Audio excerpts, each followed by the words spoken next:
और भारतीय किसान यूनियन के राकेश टिकैत के बयान पर उत्तर प्रदेश में बवाल मचा है। राकेश टिकैत ने असदुद्दीन ओवैसी को बीजेपी का चाचा जान बताया, जिसके बाद अब एआईएमआईएम में पलटवार भी इसको लेकर सामने आया है।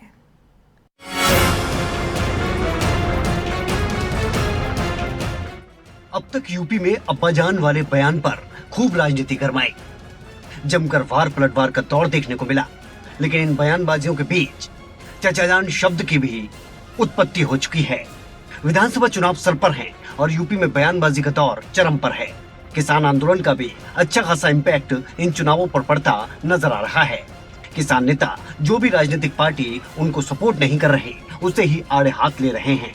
भारतीय किसान यूनियन के राष्ट्रीय प्रवक्ता राकेश टिकैत ने एआईएमआईएम प्रमुख असदुद्दीन ओवैसी को भारतीय जनता पार्टी का चाचा जान बता दिया।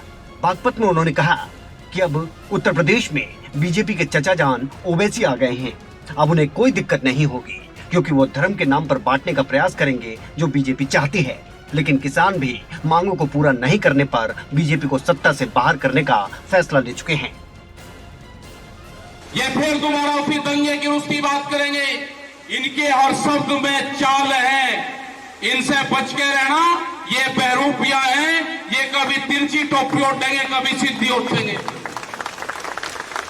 बीजेपी का चाचा जान आ चुका है उत्तर प्रदेश में, ओवैसी नाम का इनका चाचा जान है। बीजेपी का चाचा जान और आ चुका है उत्तर प्रदेश में। उसका सहारा लेंगे, उसको फुल आशीर्वाद है। वो गाली देगा, ये कोई मुकदमा दर्ज नहीं करेंगे। वो कुछ भी कहेगा, इनका चाचा जान है, बुला कर बहुत मन्नतों के बाद में आ चुका है। वो यहाँ पे वो बर्बाद करेगा इस किसानों को यहाँ से। ओवैसी के अलावा बीजेपी पर भी राकेश टिकैत जमकर बरसे, धर्म के नाम पर लोगों को बांटने के आरोप लगाए। बेच दिया इन्होंने। अगर सरकार ये बीजेपी की होती तो वह बात जरूर सुन लेती। सरकार तो कंपनी की है। सरकार तो भाई जो तिरंगा वो लगा रहा टिक्का उसकी है सरकार। तो तिरंगे टिक्के वालों की सरकार आ गई। इधर टिकैत का यह बयान एआईएमआईएम को नागवार गुजरा। पार्टी के नेता असीम वकार ने टिकैत को उन्हीं की शैली में जवाब देने की कोशिश भी की। आज भी मुझे यकीन है कि मुसलमानों के कंधों पर बैठकर आप अपनी राजनीतिक दूरी तय कर रहे हैं। मैं आपसे पूछ रहा हूं कि आज आप मंच पर चढ़कर जाटों की तरफ से अल्लाह अकबर का नारा बुलंद कर रहे हैं, और जब मुजफ्फरनगर का दंगा हुआ था जिसमें मुसलमानों का नरसंहार हुआ था, उस वक्त आप कहां छुपे बैठे थे?